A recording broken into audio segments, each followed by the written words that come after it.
여러분 안녕하십니까? 7월 20일 굿모닝 MBN 시작합니다. 네, 먼저 오늘의 주요 뉴스입니다. 정세균 국무총리가 월요일인 8월 17일을 임시 공휴일로 지정하는 방안을 검토하라고 관계부처에 지시했습니다. 광복절 황금 연휴로 내수 활성화를 이어가고 코로나에 지친 국민과 의료진에게 휴식 시간을 준다는 뜻입니다.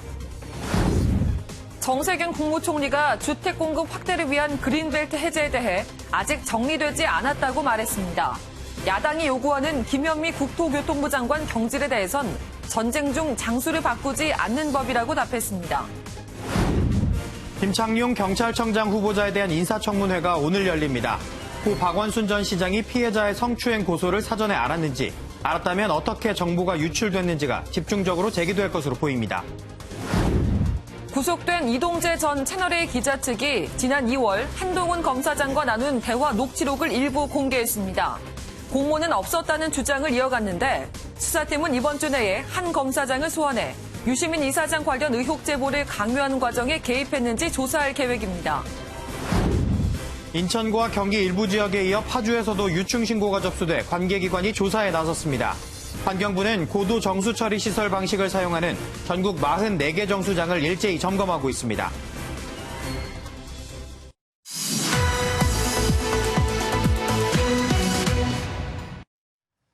더불어민주당과 정부가 최근 그린벨트 해제를 검토할 것이라고 밝혔는데 이후 정부와 서울시의 이견이 불거졌고 정부 내에서도 미묘하게 기류가 바뀌는 것 같습니다. 관련 내용을 정치부 선한빛 기자와 함께 자세하게 짚어보겠습니다. 어서 오세요. 네. 성 기자, 사실 이게 주택 공급 확대 방안 가운데 하나로 나온 거잖아요. 그런데 이 그린벨트 해제 문제를 두고 요 며칠 오락가락하는 분위기인 것 같은데 이 그린벨트를 그럼 해제하겠다는 건가요? 아니면 그냥 두겠다는 건가요? 네. 최근 며칠간 부동산 문제, 특히 그린벨트를 해제하냐 마느냐를 두고 논란이 정말 뜨거웠습니다. 예. 일단 정세균 국무총리가 그린벨트 해제에 제동을 걸었습니다. 정 총리는 어제 오전 한 방송사에 출연해서요. 그린벨트는 한 번 훼손하면 복원이 안 되기 때문에 신중하게 접근하는 게 옳다면서 아직 정리되지 않았다고 말했습니다. 예. 정 총리가 정리되지 않았다고 말한 부분은 그린벨트 해제를 할지 말지 그 논의가 아직 최종적으로 정리되지 않았다는 의미인데요. 예. 이게 완전히 반대한다는 이야기는 아니었지만 그린벨트 해제 추진엔 분명히 제동을 걸었습니다. 네. 네, 그런데 이 며칠 전만 해도 이 청와대에서는 그린벨트를 풀 것처럼 이야기하지 않았나요? 그렇습니다. 3일 전이었죠. 지난 네. 17일이었습니다. 네. 김상조 청와대 정책실장이 한 라디오 프로그램에 나와서 그린벨트 해제 문제에 대해서 정부가 이미 당정을 통해 의견을 정리했다고 말했습니다. 예. 그러면서 관련된 논란을 풀어가는 게 정부의 역할이라고 덧붙였는데요. 예. 부동산 시장에선 김 실장의 이 발언이 이제 그린벨트가 해제되는구나라는 강력한 메시지로 작동했습니다. 네. 그린벨트를 푸는 데는 여러 찬성 또는 반대 의견이 있을 수 있지 않겠습니까? 네. 그런데 그런 의견들이 정리됐다는 것이죠.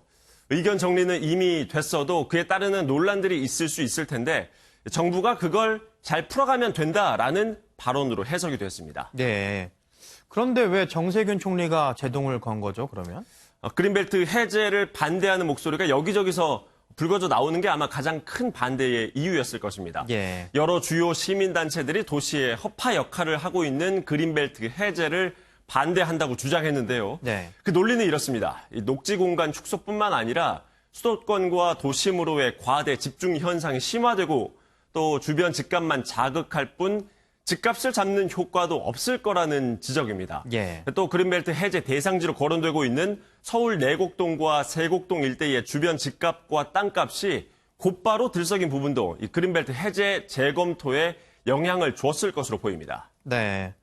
그 일대 주변 집값이 들썩인다 이런 보도들이 많이 나오고 있는데 사실 이 여권 내 주요 정치인들도 한마디씩 거들고 있잖아요. 이런 부분들도 어떤 영향을 미쳤다고 볼 수 있을까요? 네, 아마 그런 점들도 전혀 무시하지 못했을 것입니다. 예. 일단 이재명 경기지사의 발언이 가장 눈에 띄는데요. 예. 최근 대법원에서 무죄 취지의 판결을 받아서 정치권에선 대선 주자로서 날개를 달았다는 해석도 나오고 있어서 이 지사의 공개 발언의 주목도가 높을 수밖에 없습니다. 네. 이 지사는 언론 인터뷰에서 그린벨트 해제를 대놓고 반대했습니다. 이 지사는 서울 핵심 요지의 그린벨트를 훼손하는 방식보다는 도심 재개발이나 도심의 용적률 상향 등 공급을 늘리는 방법으로 해결하는 게 바람직하다고 말했습니다. 예.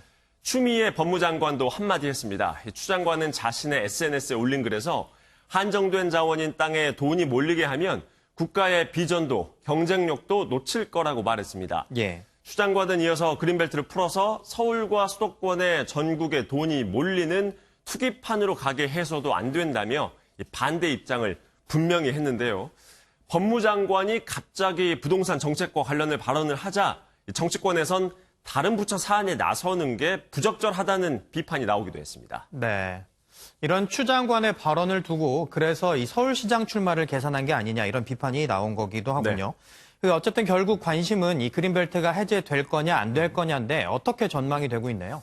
아직 결론이 난 건 없습니다.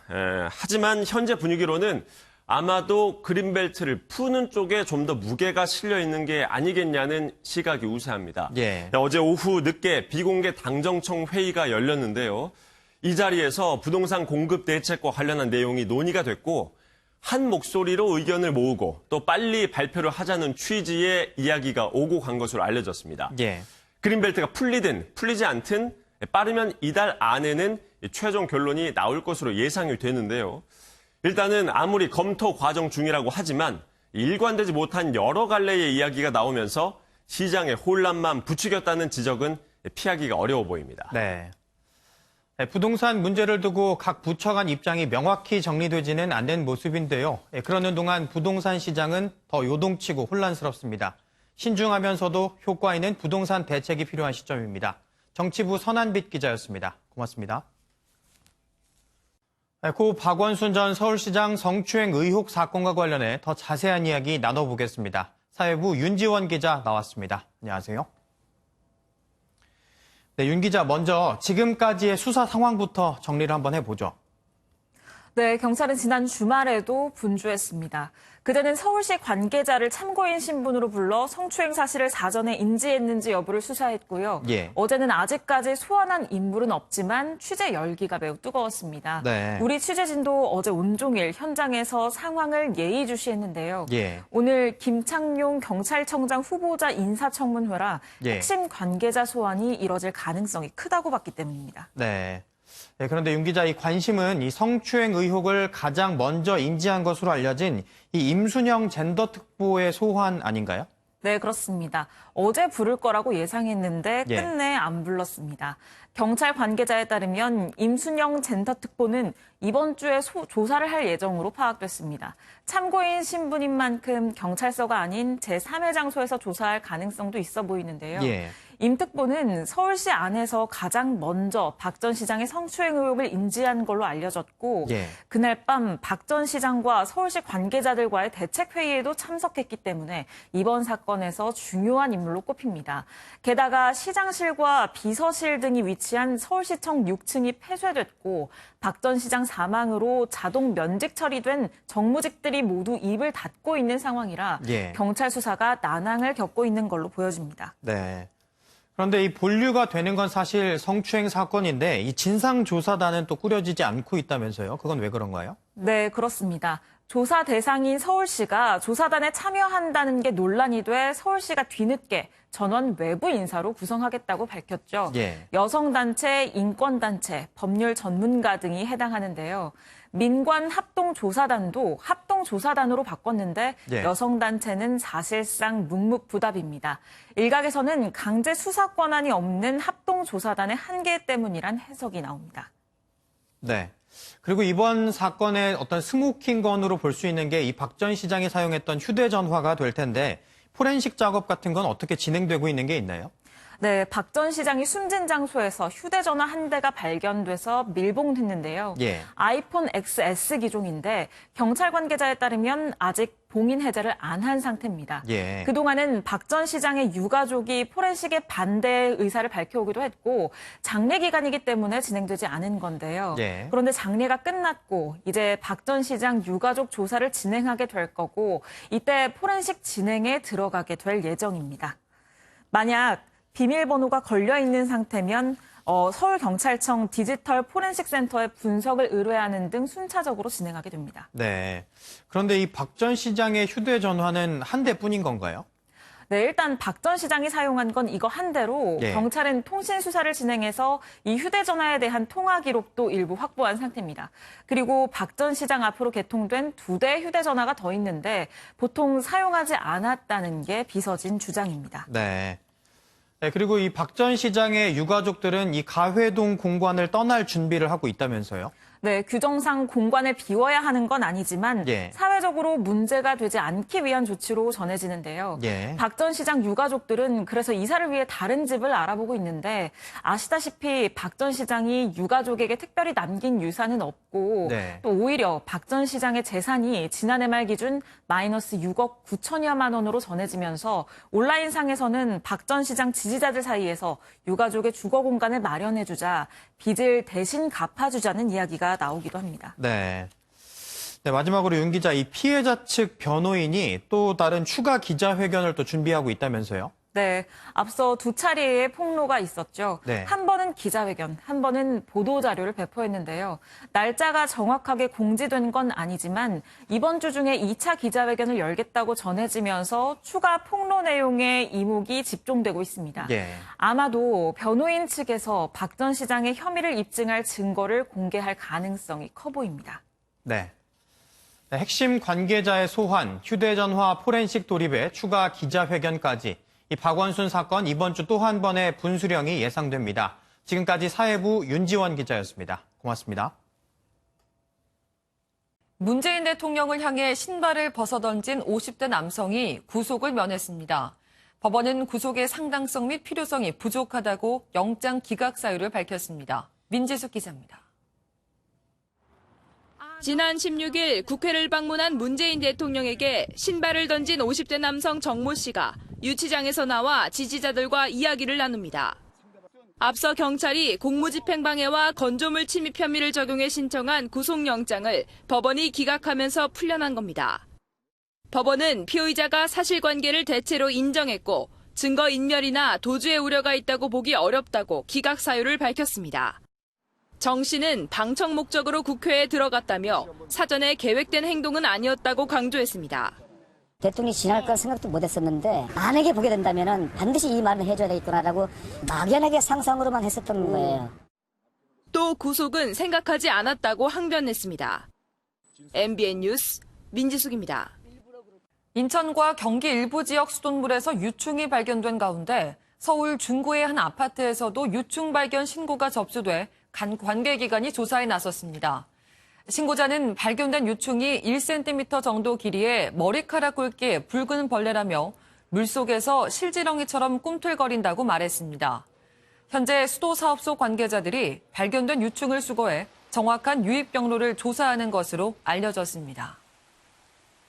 돌도 지나지 않은 아이들이 무더기로 확진 판정을 받은 와중에서도 트럼프 대통령이 미국의 코로나19 대응을 전 세계가 부러워한다고 뽐냈습니다. 국민 10명 중 8명이 긴급 사태를 다시 발령해야 한다며 불안해하는 일본에선 7개월 만에 관중으로 입장시킨 스모 대회가 열렸습니다. 박통일 기자입니다. 미국의 코로나19 신규 확진자는 7만 명대입니다. 닷새 연속 10,000명대를 기록한 텍사스주에선 어린이 85명이 감염됐는데 52명은 1살도 안 된 영아들입니다. 코로나19가 엄청난 속도로 재확산하는 와중에서도 트럼프 대통령은 자국의 검사 역량을 자찬했습니다. 트럼프 대통령은 폭스뉴스와의 인터뷰에서 어떤 나라도 미국이 한 만큼 검사를 하지 않았다며 미국은 전 세계의 부러움의 대상이라고 말했습니다. Cases are up because we have the best testing in the world, and we have the most testing. No country has ever done what we've done in terms of testing. 일본에서는 어제 하루 500명대의 신규 확진자가 나왔습니다. 도쿄는 11일 연속 100명을 넘었고 오사카에서는 역대 두 번째로 많은 신규 감염자가 나왔습니다. 마이니치 신문 여론조사에서 유권자 84%가 긴급 사태를 다시 발령해야 한다고 답할 정도로 일본 전역이 불안에 떠는 가운데 스모 대회가 관중을 입장시킨 채 열렸습니다. 스모 메이저 대회인 오즈모 7월 이벤트가 도쿄에서 막을 올린 건데 15일간 진행되는 오즈모 대회에 관중을 입장시킨 건 올해 첫 대회인 1월 이후 처음입니다. MBN 뉴스 박통일입니다. 중국 남부 지역에서 한 달 넘게 이어진 폭우로 피해가 눈덩이처럼 불어나고 있습니다. 세계 최대 수력 발전댐인 산샤댐도 위험 수위까지 차올랐습니다. 신재우 기자입니다. 엄청난 폭우가 내려 자동차들이 물속에 다 잠겨버렸습니다. 건물에 갇힌 시민들은 구조대의 구명보트에 승선해 겨우 몸을 피합니다.